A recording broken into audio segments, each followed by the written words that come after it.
Hello everyone, my name is Suzanne Tolmeijer and welcome to our presentation, Female by Default, exploring the effect of voice assistant gender and pitch on trait and trust attribution.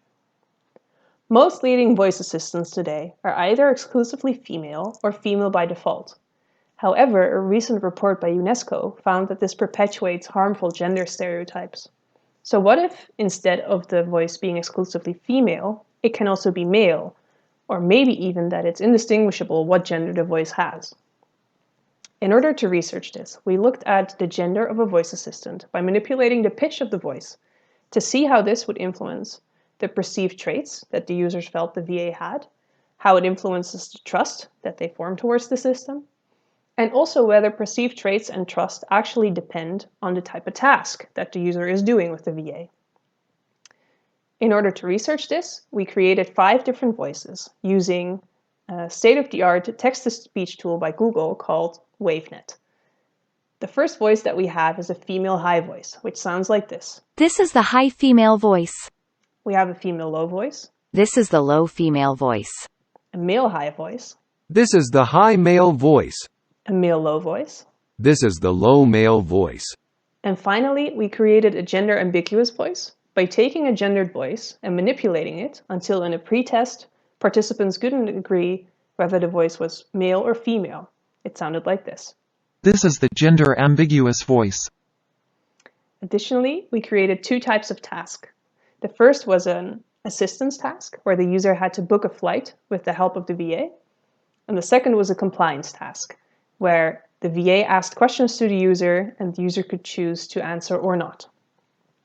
In order to measure perceived traits and stereotype activation, we used BEM's sex role inventory.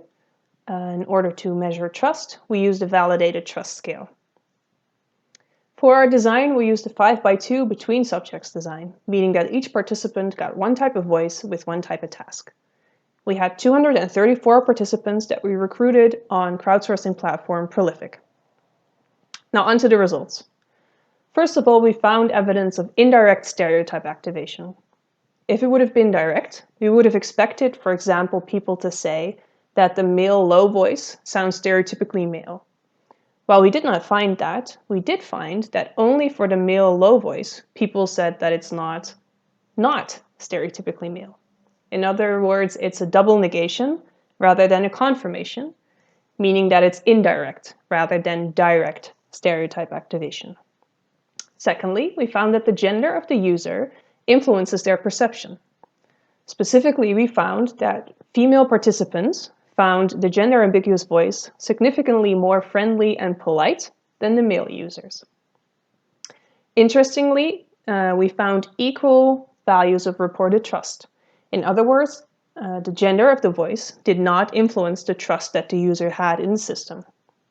And finally, we found that task context actually influences the perception of people. Specifically, we found that for the female and the gender-ambiguous voice, the trust in them placed depended on the task. And for the male voice and the gender-ambiguous voice, the level of perceived male traits depended on the task. So for future work, we foresee, first of all, that more research is needed on the interaction between pitch of the voice and other voice features to see how this influences perception. Also, more research is needed into the gender-ambiguous voice. While on the one hand, we got great results that trust did not diminish when it was unclear what the gender was, it also seemed that the gender-ambiguous voice was more sensitive to stereotype activation. In order to see what the balance of positive and negative sides of this voice is, more research is needed on it.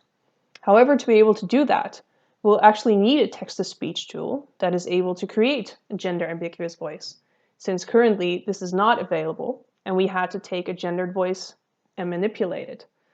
Rather, it would be better for the community if we have an inclusive design where we try to be aware of bias by also offering a gender-ambiguous voice. And with that, I'd like to thank you for coming to our presentation.